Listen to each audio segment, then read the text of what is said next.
Quer dizer, o Brasil quer se associar a um grupo político cujo objetivo central é brigar com os Estados Unidos ou não?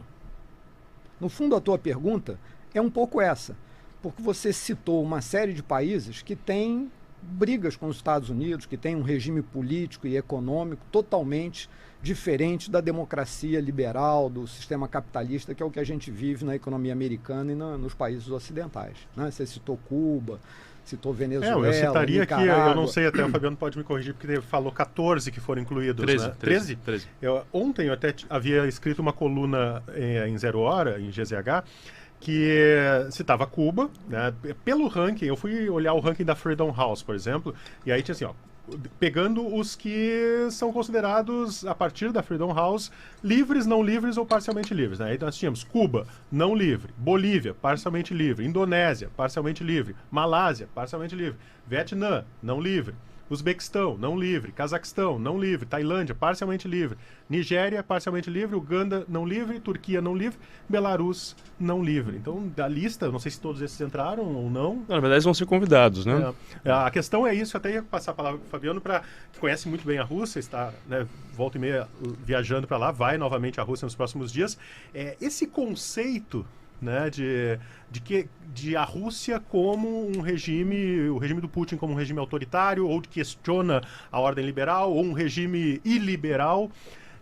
Como é que tu avalias isso, Fabiano? Quando a gente olha esses países, né, dá para olhar com o olhar ocidental ou não dá para olhar? Assim, vamos pensar assim, eu não quero ser muito acadêmico aqui, né? Daí a pouco começar a citar paper e tudo mais, aí o pessoal de casa vai sair embora, não dá, temos que ser mais direto, assim, né? Mas assim, eu concordo com a ideia, tá, de que como o agrupamento foi ganhando maior importância e visibilidade política, tá, e como nós temos nesse contexto atual muita polarização por conta tanto da guerra da Ucrânia, a guerra no Oriente Médio. E aí, né, a gente pode falar um pouco sobre essa posição do Sul global, apoiando os palestinos, né, vendo Israel com o apoio dos Estados Unidos de uma forma negativa. Essa polarização toda que surgiu, e a própria China antagonizando, os Estados Unidos antagonizando com a China, né, começando a impor sanções em relação a microprocessadores, né, punindo fábricas europeias que negociam com a China. Não, chegaríamos lá numa possível vitória do Trump, né, mais adiante. Mas o próprio Biden continua nessa toada por conta de uma perspectiva de que a China representa uma ameaça agora, e os americanos estão voltando para uma prática protecionista e usando o poder militar e a influência econômica que eles têm para conseguir que os aliados fiquem mais aliados, não negociem tanto com a China. Então, assim, essa polarização, claro, leva à tendência. Agora, assim, você menciona o Freedom House como sendo, né, o instrumento de medição do que é democracia e do que não é democracia, né? A gente sabe que tem muitos interesses por trás da promoção de uma ordem democrática, liberal do ponto de vista ocidental, né? O debate mais contemporâneo que se tem em relações internacionais seria qual é o futuro da ordem liberal internacional. E aí você pega o pessoal mais marxista, à esquerda, o pessoal mais realista mesmo na relação, que são os caras que acham que o poder é o que manda, e os liberais. E o debate dentro dos liberais é assim, olha, a ordem internacional liberal não entregou o que prometeu. Por vários motivos. Né? Vários motivos. Por exemplo, há muita contradição, às vezes, no discurso dos Estados Unidos como grande defensor do liberalismo e práticas protecionistas. Ou há muita contradição, por exemplo, o professor citou aqui o GATT se transformando em OMC, na promessa que foi feita para os países em desenvolvimento de que a OMC, sendo institucionalizada, ia se destravar as negociações sobre acesso de commodities dos países em desenvolvimento para os países ricos, e aí os camaradas passaram à frente de discussões sobre serviços e sobre propriedade intelectual, que era exatamente o interesse dos países ricos. Então a OMC tá parada, fracassou, enquanto um organismo internacional, né, para promover a liberalização da economia. Sem falar de problemas relacionados à legitimidade, por exemplo, do próprio Conselho de Segurança das Nações Unidas. Quando você tem mecanismos no Conselho que impedem que decisões sejam tomadas sem consenso, e mesmo sem haver consenso, os norte-americanos, por meio da Aliança Militar OTAN, conseguem fazer intervenções armadas em outros países. Então, assim, os próprios pensadores liberais veem essa ordem pós-Bretton Woods, que, né, baseada no respeito ao indivíduo, baseada numa democracia política liberal e baseada no livre mercado, como sendo algo. E agora, ultimamente, tem mais a leva ainda de por dentro essas instituições sendo ameaçadas na visão liberal por um cara como Trump, por exemplo, nos Estados Unidos. Então você tem assim uma espécie de erosão daquilo que seria, né, a coerência na argumentação.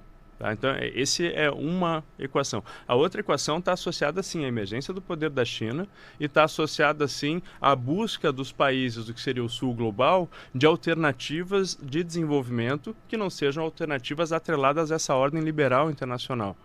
E aí as outras instituições da tríade lá do GATT, o Banco Mundial e o FMI, que foram, digamos assim, o descontentamento com elas foi o que levou à origem dos BRICS, é o fato de que quem manda nessas instituições são os países ricos. Então, se você tem um sistema de distribuição de cotas que é medido, né, pelo tamanho da economia dos países, quando acabou a Segunda Guerra Mundial, isso foi estabelecido no FMI, quem tem mais dinheiro bota mais dinheiro no fundo e decide com mais peso, a economia mundial simplesmente inexistia a China. Hoje a China é a maior economia do mundo, a segunda maior economia do mundo nominal e paritário, daqui a pouco vai ultrapassar os Estados Unidos, poder paritário de compra, né? E qual é o peso que os chineses têm? Se compara dos Estados Unidos? Claro que não. Se você for pegar lá, você tem, acho que 35 países ricos no FMI, tem 12 diretores para fazer o sistema de votações, os outros 155 países do FMI têm 12 diretores também. O FMI se organiza por diretores, né? São 24 diretores que representam todos os países, eles fazem alianças. Muitas vezes, por exemplo, a Nicarágua, que a gente está falando hoje, a Nicarágua fazia parte com o Brasil para aumentar um pouquinho as cotas para o Brasil ter mais peso na tomada de decisão. Isso são coisas que nos escapam muitas vezes quando a gente fala só do ponto de vista ideológico. Sim. Ah, não gosto do Ortega. Sim, mas espera aí, tem países que têm representação em organismos multilaterais que o Brasil precisa, mesmo que a gente não goste, às vezes a gente precisa da aliança desse para aumentar a nossa influência. Pois é, eu quero colocar o professor Marcelo Portugal nessa linha só para também. Problematizar a ideia da democracia, autoritarismo e tudo mais, porque eu acho que assim, a gente tem que ser muito mais pragmático do que isso. Pois é, e a linha do Itamaraty sempre foi, né, de buscar o pragmatismo. Tem algumas perguntas aqui do público, mas eu queria lhe fazer uma pergunta nesse sentido. Porque a questão da China, até pelo que o professor Fabiano colocou, obriga muitas vezes o Brasil, a posição da China e dos Estados Unidos, essas posições obrigam o Brasil a tomar de decisão. Né? E é possível manter, até pela sua, né, por ser economista, é possível manter uma relação econômica alheia às disputas políticas e ideológicas? Olha, antes de eu entrar na tua pergunta, deixa eu fazer alguns comentários sobre o que foi mencionado aqui. O primeiro é sobre o Trump. Às vezes as pessoas confundem, a meu juízo equivocadamente, o conflito norte-americano-chinês, a imposição de tarifas, toda a retórica trumpista contra a China, como sendo uma idiosincrasia do Trump.